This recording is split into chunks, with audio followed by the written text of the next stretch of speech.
চীন, Japan, Malaysia ও ভারতের পর এবার বাংলাদেশেও ছড়িয়ে পড়েছে হিউম্যান মেটানিউরো ভাইরাস HMPV। তথ্যটি নিশ্চিত করেছে রোগতত্ত্ব, রোগ নিয়ন্ত্রণ ও গবেষণা ইনস্টিটিউট IEDCR। সংস্থাটি জানায় আক্রান্ত রোগী একজন নারী। তিনি HMPV-তে আক্রান্তের পাশাপাশি ক্লেবসিয়েলা নিউমোনিয়াতেও আক্রান্ত। জানা যায় তিনি কিশোরগঞ্জের ভৈরব এলাকার বাসিন্দা। আক্রান্ত নারী রাজধানীর সংক্রামক ব্যাধি হাসপাতালে চিকিৎসাধীন। তার শারীরিক অবস্থা স্থিতিশীল বলেও নিশ্চিত করেছে IEDCR।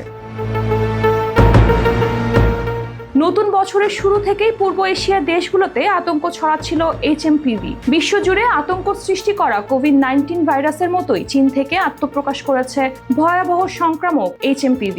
ইতিমধ্যে এই ভাইরাস ছড়িয়ে পড়েছে জাপান, মালয়েশিয়া ও ভারতেও। বিজ্ঞানীরা বলছেন করোনার মতোই হাঁচি, কাশি, আক্রান্ত রোগীর কাছাকাছি অবস্থান, করমর্দন এবং স্পর্শের মাধ্যমে ছড়ায় এই রোগটি। 2 যুগ আগে ভাইরাসটির অস্তিত্বের প্রমাণ মিললেও এখন পর্যন্ত এর বিরুদ্ধে তৈরি হয়নি কার্যকর কোনো প্রতিষেধক। তবে ভাইরাসটি নিয়ে এখনই আতঙ্কিত হওয়ার কিছু নেই বলে জানিয়েছেন চিকিৎসক ও রোগতত্ত্ব বিশেষজ্ঞরা। তারা বলছেন রোগটিকে প্রতিরোধ করা সম্ভব এবং এর প্রতিরোধের সঙ্গে করোনা বা কোভিডের প্রতিরোধ ব্যবস্থার সাদৃশ্য রয়েছে।